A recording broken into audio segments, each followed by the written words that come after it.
Welcome to the Midnight Bible Study. Tonight we're continuing on with the study of the Beatitudes. And in fact, Matthew 5:7 says, "Blessed are the merciful, for they shall obtain mercy." Matthew 5:7, "Blessed are the merciful, for they shall attain mercy." Just think of how, if I said nothing more about this topic, that really says it all. Blessed are the merciful. Why? For they shall obtain mercy. So why should we be merciful? There's two reasons why. Because it's such a blessing to those who are truly hurting to receive mercy. And the second reason is it's merciful to ourselves, because if we are merciful, we will receive mercy according to Jesus. So I want to talk a little bit about this beatitude. Part of it starts with, one of the reasons that suffering can be a blessing is that through suffering, the proud can be humbled, and they can become merciful, because having suffered so much, they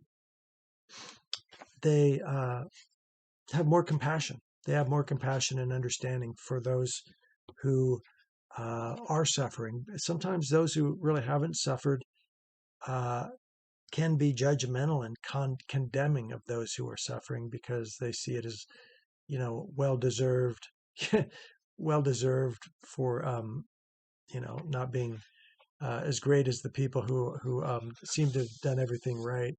And sometimes success can create pride, whereas suffering can create mercy and compassion.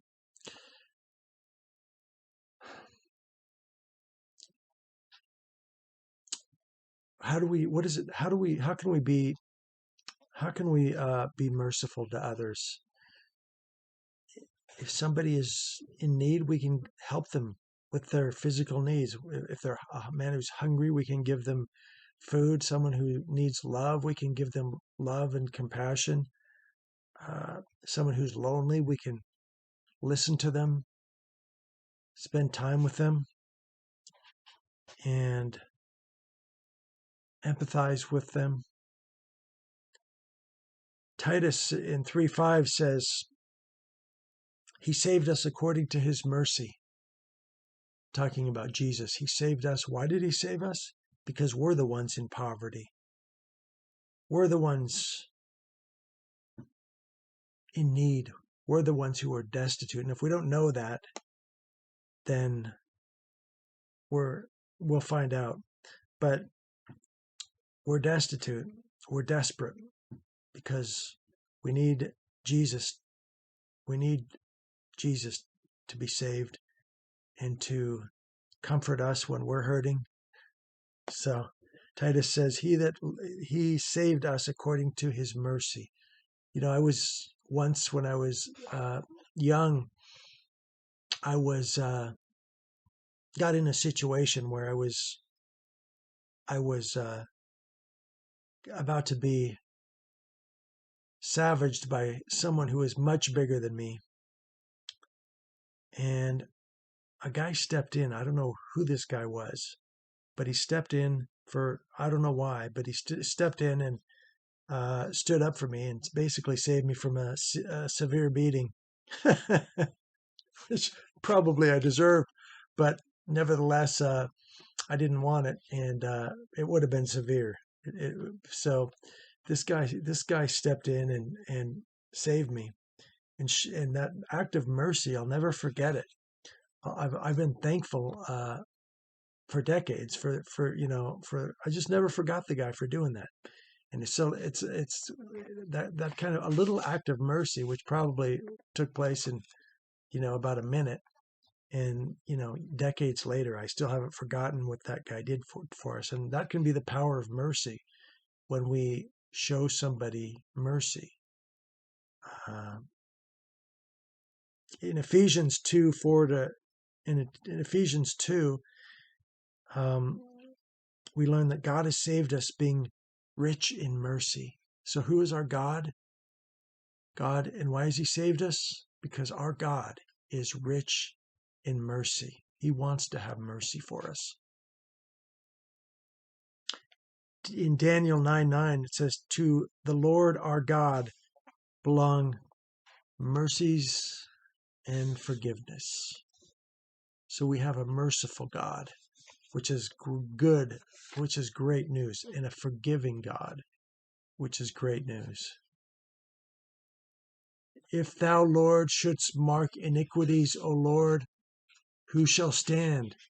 So if we're to be judged for what we've done and for our deeds, who shall stand? This comes from Psalm 130. Who shall stand if we're judged for our righteousness and for our righteousness and for our deeds in life? We're doomed. We're doomed.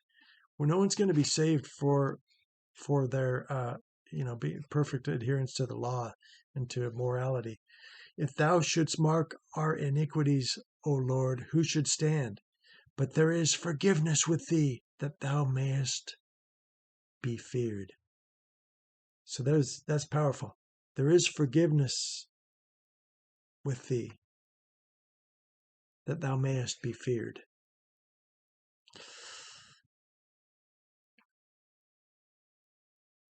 So we have this King David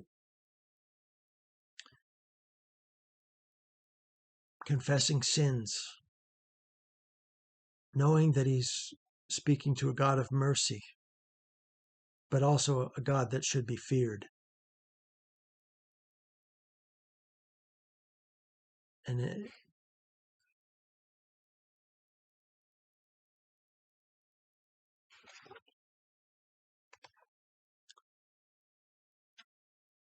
so in Proverbs it says, the merciful man does himself good, but the cruel man does himself harm. Proverbs 11:17. The merciful man does himself good, but the cruel man does himself harm. Just imagine that. How is it that the merciful man does himself good? He's doing somebody else good, right? Well, he is. He is. If he's truly helping someone who is hurting, then he's doing someone else good. But it says here he's doing himself good. So, the Bible says, give and you shall receive. Do unto others as you'd have them do unto you. So, we're saved by faith, but we're actually judged according to our works. It's in the Bible, in plain language. We're judged according to our works. It says the merciful man does himself good, but the cruel man does himself harm.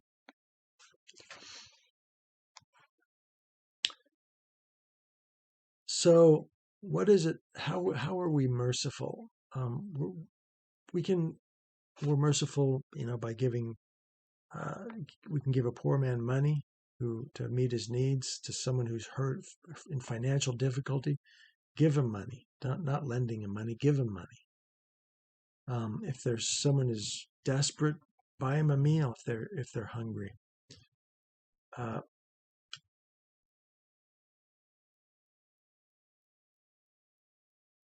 With gentle heart and spirit. 2 Timothy 2:2-5 says, with gentleness correcting those who are in opposition.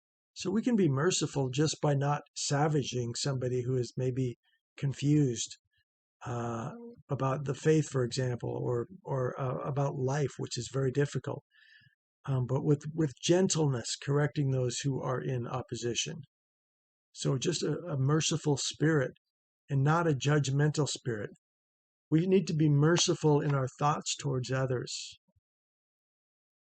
and in our prayers toward others, rather than it's cruel to judge others, but it's merciful to pray for others who obviously need prayer.